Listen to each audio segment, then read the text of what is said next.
Part 1. Why vocabulary really matters. Let's start with this. Vocabulary is your access point to meaning. It's how you understand, how you express, and how you connect. Without vocabulary, grammar is just a skeleton, lifeless.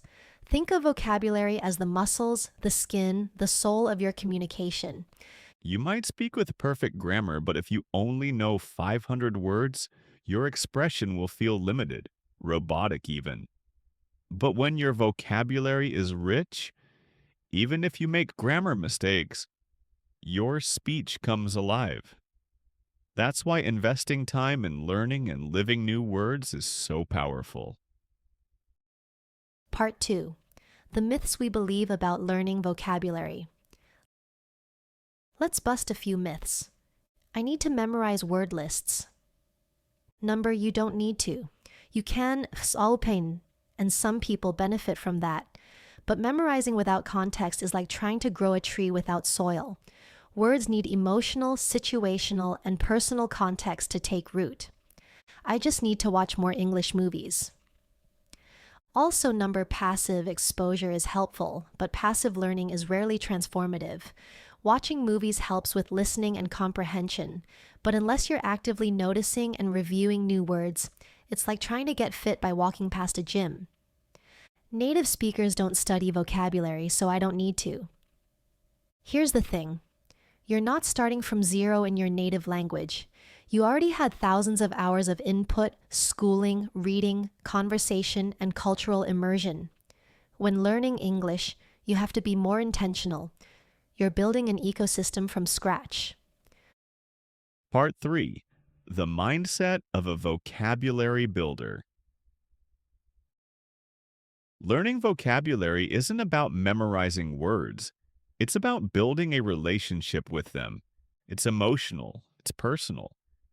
The words that stay with you are the ones that resonate because they made you laugh, because they reminded you of someone, because they captured something you'd felt but couldn't explain.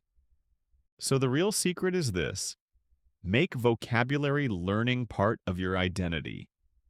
Be someone who is curious about words, someone who notices, collects, and plays with language.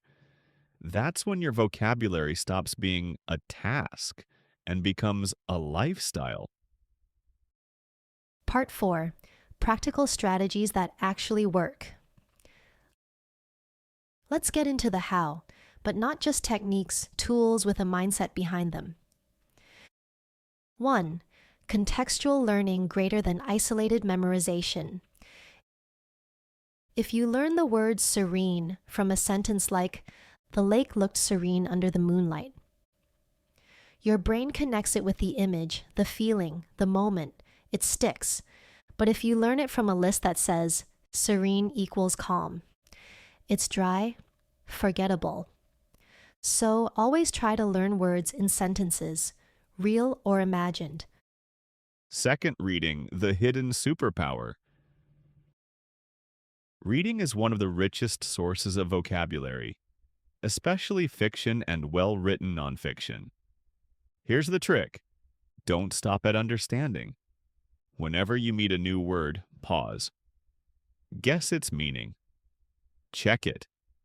Then read the sentence again, knowing the meaning. Let it sink in.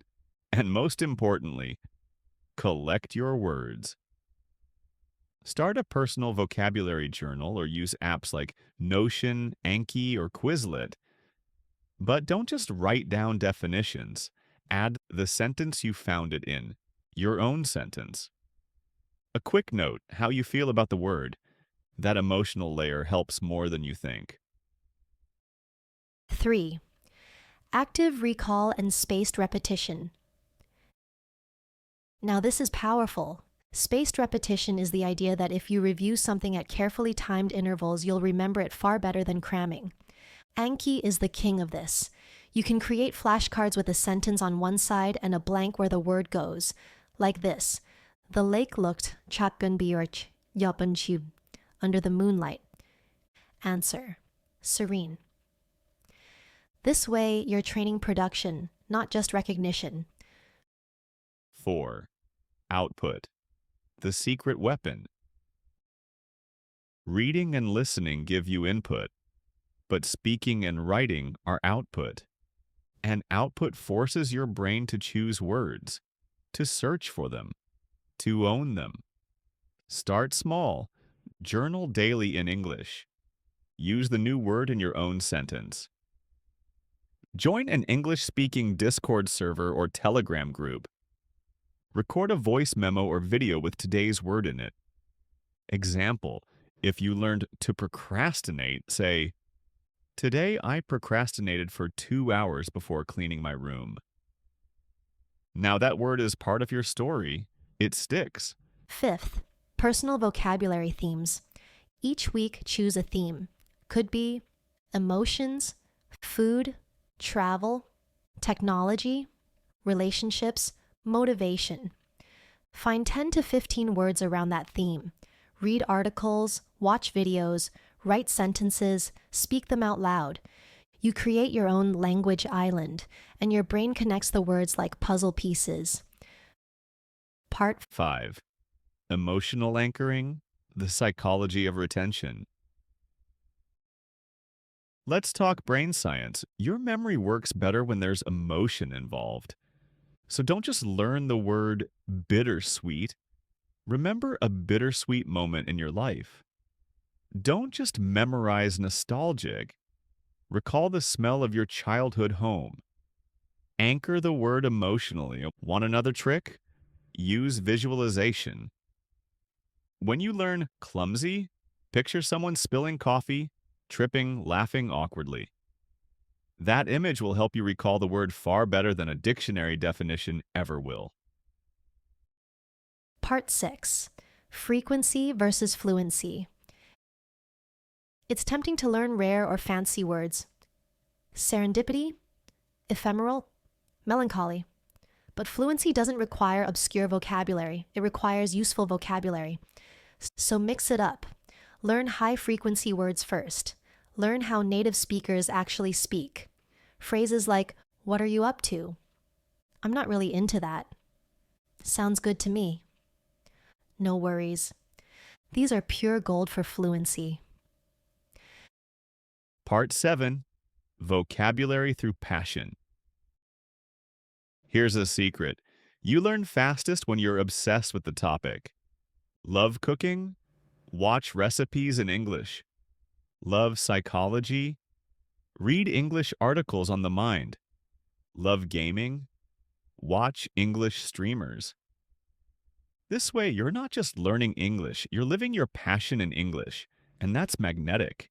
That's how people become fluent naturally, and not by force, but by joy. Part 8. Build your vocabulary ecosystem. Want to supercharge your learning? Build a system. Here's a weekly flow. Monday, pick 10 new words from reading, listening. Tuesday, create flashcards with example sentences. Wednesday, use all 10 words in a short story or audio recording. Thursday, review flashcards, quiz yourself. Friday, talk with someone or write a reflection using the words. Weekend, relax with a movie or book in English, passively absorb and review. Repeat, week by week, slowly, deeply, sustainably. Part 9. Don't chase perfection. You'll forget words, you'll confuse them. You'll use them incorrectly, and that's okay. Fluency isn't perfection. It's confidence with imperfection. Think about kids. They learn by playing, trying, failing, laughing, trying again. That's the spirit we need. Be bold, be curious, be playful with language. Part 10. Final thoughts. You're building a voice. You're not just collecting words. You're building your voice. Every new word is a color on your palette. Every sentence is a brushstroke. Language is art, and the more vocabulary you gather, the more powerfully you can paint your thoughts, your feelings, your soul. So take your time.